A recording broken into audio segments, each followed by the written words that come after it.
ఇది కథానిక. Hello everyone, అందరికీ నమస్కారం. నేను మీ జేఎస్వి. ముందుగా మీ అందరికీ కూడా నా హృదయపూర్వక ధన్యవాదాలు. ఎందుకు అంటే శ్రీపదార్చన పాడ్కాస్ట్ని ఇంతగా ఆదరిస్తున్నందుకు అండ్ మీ అందరి ప్రేమని మాకు మీ డౌన్లోడ్స్ రూపంలో చూపిస్తున్నందుకు. సో పేరు పేరున మీ అందరికీ కూడా thank you so much. And ఇంకొక చిన్న హెల్ప్ కూడా చేయాలి బాస్. ఏంటది అంటే, నేను కింద మీకు ఒక గూగుల్ ఫామ్ ఇస్తాను. సో దాన్ని క్లిక్ చేసి మీ వాల్యుబుల్ సజెషన్స్ని మాకు అందించండి. ఎలాంటి పాడ్కాస్ట్ వినాలనుకుంటున్నారు అండ్ శ్రీపదార్చన పాడ్కాస్ట్ మీద మీ ఒపీనియన్ ఏంటి? సో ఇవన్నీ మాతో షేర్ చేసుకోవాలి అంటే bit.ly/sripadaa శ్రీపద అనే లింక్ నేను మీకు కింద ఇస్తాను. సో దాన్ని క్లిక్ చేసి మీ వాల్యుబుల్ ఒపీనియన్ని మాతో షేర్ చేసుకోండి. Thank you so much. మీ ప్రతి ఒపీనియన్ మాకు చాలా విలువైంది. ఓం నమో వెంకటేశాయ. అన్నమయ్య పక్క మీద పడుకున్నాడు కాని నిద్రే రాలేదు. తండ్రి మాటలు శూలంలాగా గుండెల్లో నాటుకున్నాయి. అసలు ఎవరీ తండ్రి? ఎవరా తాత? ఎందుకు తానీ ఊళ్ళో పుట్టాడు? తాను తాళ్లపాకలో పుట్టకముందు అసలు ఎక్కడుండేవాడో? పునర్జన్మంటే ఏంటి? పూర్వజన్మంటే ఏంటి? ఈ రెండూ ఉన్నాయట.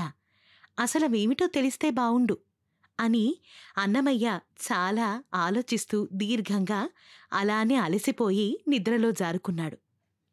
మర్నాడు అన్నమయ్య పొలం పనిలో ఉండగా గోవిందస్వామి అతని చెల్లెలు తిరుమలాంబిక అన్నమయ్యని చూడ్డానికి అక్కడికొచ్చారు. అన్నమయ్య, నీకెంత కష్టం వచ్చిందిరా! ఏనాడు పొలం పనులు చేసెరుగవు, గడ్డెలా కోయగలవో నువ్వు అని గోవిందస్వామి అన్నమయ్యను చూసి జాలిపడ్డాడు. ఉరే గోవిందా, పనిలో కాస్త విసుగు పుట్టిందనుకో గోవిందా గోవిందా అని అంటాను. అంటే ఎక్కడలేని బలమొచ్చేస్తుందిరా గోవిందు. గోవిందా అంటే నువ్వు కాదురోయ్ అంటూ అన్నమయ్య కాస్త హాస్యం చేశాడు. వెంకటేశ్వరస్వామి అని కొడవలి పక్కన పెట్టి గడ్డి మీదకి వచ్చి కూర్చున్నాడు. గోవిందా అంటే నువ్వనుకునేవురోయ్, కాదు ఆ వెంకటేశ్వరస్వామి అని కొడవలి పక్కన పెట్టి గట్టు మీదకొచ్చి కూర్చున్నాడు. ముగ్గురు చక్కగా పొగడ చెట్టు కింద కూర్చున్నారు. ఏరా అన్నమయ్య, నీవింకా పాఠశాలకు రావేరా అంటూ గోవిందుడు ప్రశ్నించాడు. నేను రానే రాను. ఒరే అన్నా, నీవు కూడా ఎంచక్కా అన్నమయ్యతో పాటే ఆవుల వెంట పొలాల వెంట తిరగరా అన్నది తిరుమలమ్మ చాలా ముద్దుగా. నీకేమి నువ్వు చెప్తావు? ఈ ముంత పొగలు కోదండాలు ఎవడు భరిస్తాడు? నాన్నగారి బెత్తం దెబ్బల్ని నేను తట్టుకోలేను, అమ్మో అంటూ గోవింద చెప్తున్నాడనమాట. తిరుమలాంబిక తన పట్టులంగా చివర కట్టుకొచ్చినటువంటి అటుకులు, బెల్లం, ఎండు కొబ్బరి తీసి ఆ మూటని విప్పింది. అన్నమయ్యకు, గోవిందయ్యకు పెట్టి తాను కూడా కొంచెం అలా తింటూ ఆస్వాదిస్తోంది. అదిగో పొలాలలో పనిచేస్తున్నవారు మనల్ని చూస్తున్నారు. అన్నమయ్య గడ్డి కోయకుండా చెట్టు కింద కూర్చుని ఆటలాడుకుంటున్నారని వీళ్ళు కొండెములు చెప్పవచ్చును అని గోవింద చాలా కంగారుగా అన్నమయ్యతో అన్నాడు. ఉరే గోవిందు, ఈ భూమి మీద మనం భయపడాల్సింది ఎవరికో తెలుసారా నీకు? ఒక్క వెంకటేశ్వరునికి మాత్రమే. కూర్చోండి, కథలు చెప్పుకుందాం అంటూ అన్నమయ్య అన్నాడు. అనగా అనగా పూర్వం ఆకాశరాజని ఒక రాజుండేవాడు.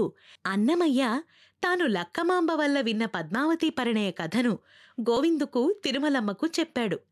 వారా కథ విని ఎంతగానో ఆనందించారు. అన్నమయ్య, ప్రతిదినము మేము ఇట్లే వచ్చి ఇక్కడ కూర్చుని వెళ్తామురా. ఇట్లా తింటూ మనం ఎన్ని కథలు చెప్పుకుంటూ కూర్చోవచ్చో, ఏమంటావురా అని గోవిందుడు అన్నాడు. అలాగే రండి అని అన్నాడు అన్నమయ్య. ముగ్గురు చెరువు దగ్గరికి వెళ్ళి కాళ్ళు కడుక్కొని నీళ్లు త్రాగారు. తిరుమలమ్మకు ఒక తామరాకు తీసుకుని దాన్నొక చిన్న డొప్పగా మలిచి అందులోకి నీళ్లు పట్టి తీసుకొచ్చారు. ఒక్క బొట్టు కూడా క్రింద పడలేదు. ముగ్గురు కాసేపు తామరాకులతో చక్కగా ఆడుకుంటూ వినోదించారు.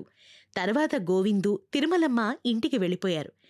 సాయంత్రం గడ్డి మోపుని నెత్తిన పెట్టుకుని అన్నమయ్య ఇంటికి చేరేసరికి నారాయణసూరి మండిపడుతున్నాడు.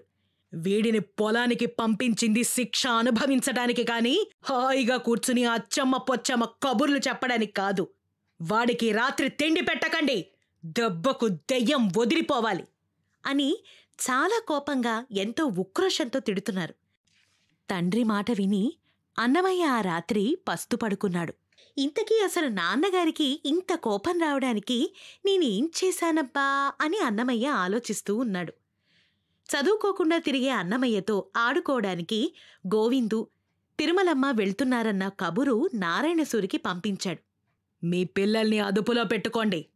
అనవసరంగా మా వాడితో కలిసి తిరిగితే కూసేగాడిదొచ్చి మేసేగాడిదని చెడగొట్టిందన్న సామెత నిజమవుతుంది. ఈ సమాచారం అందగానే శేషాచార్లు తన పిల్లల గురించి చాలా జాగ్రత్త పడ్డాడు. మర్నాడు అన్నమయ్యను చూడడానికి ఎవ్వరూ రాలేదు. అన్నమయ్య కొడవలి తీసుకుని పరధ్యానంగా ఏదో ఆలోచిస్తూ ఆకుపచ్చని గడ్డి కోయసాగాడు. కొడవలితో గడ్డి బదులుగా కసుక్కుమని చేతి వేలు కోసుకుంది. రక్తం చక్కమని చిమ్మింది. కొడవలిని పక్కన పెట్టి పరిగెత్తుకుంటూ చెరువులోకి వెళ్లి ఆ రక్తాన్ని కడుక్కున్నాడు. చెరువులోని తెల్ల కలువలు రక్తస్పర్శతో అరుణకమలముల వలె మారిపోయాయి. పుండరీకాక్ష శ్రీహరి అని ఆ వెంకటేశ్వరుని నామాన్ని స్మరించాడు అన్నమయ్య. ఇంతలో చెరువుగట్టు మీద నుండి పుండరీకాక్ష గోవిందా, శ్రీహరి గోవిందా అనేటువంటి నినాదాలు, నామాలు వినిపిస్తున్నాయి. అన్నమయ్య అటు చూశాడు. ఒక భక్త బృందం తిరుమలకు తాళ్లపాక మీదుగా సాగిపోతోంది. గోవిందా, హరి గోవిందా, గోకుల నందన గోవిందా అంటూ ఆర్తితో పాడుతున్నారు. గోవిందా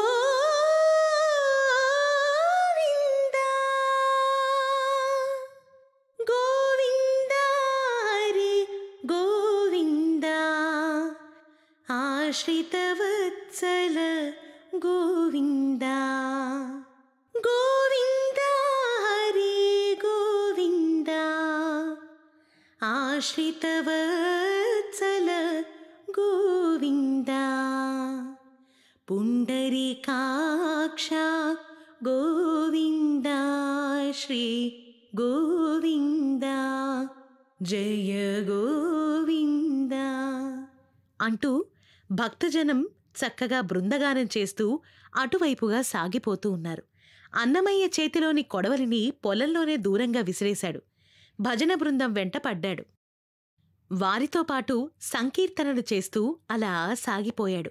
తాళ్లపాక దాటి రాజంపేట చేరేసరికి భక్త బృందం తమ వెంట వస్తున్నటువంటి ఆ బాలుణ్ణి గమనించారు. బాబూ, నీవెవరివి? ఇలా ఎక్కడికొస్తున్నావు అని వారు ప్రశ్నించారు. నేనెవరో నాకే తెలీదు, మీకెలా చెప్పగలను? మీ అమ్మ మీ నాన్న ఎవరు బాబూ అని అడిగారు భక్త బృందం.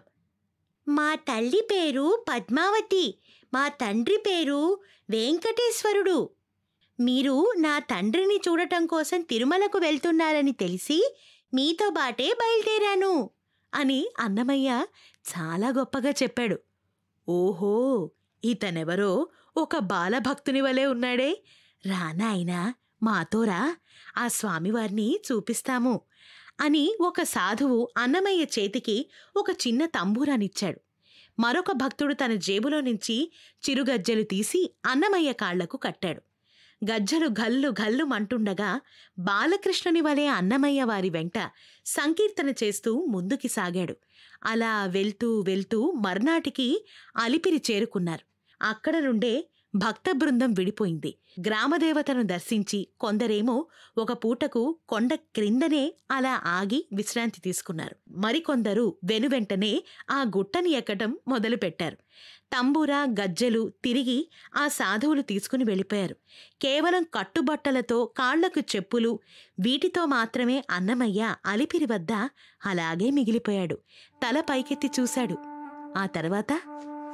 ఆ తర్వాత ఏం జరిగిందో విందాం, తెలుసుకుందాం. అంతవరకు వింటూ ఆనందిస్తూ ఆస్వాదిస్తూ ఉండండి Shri Padarchana, only on Kathanika media with me JSV.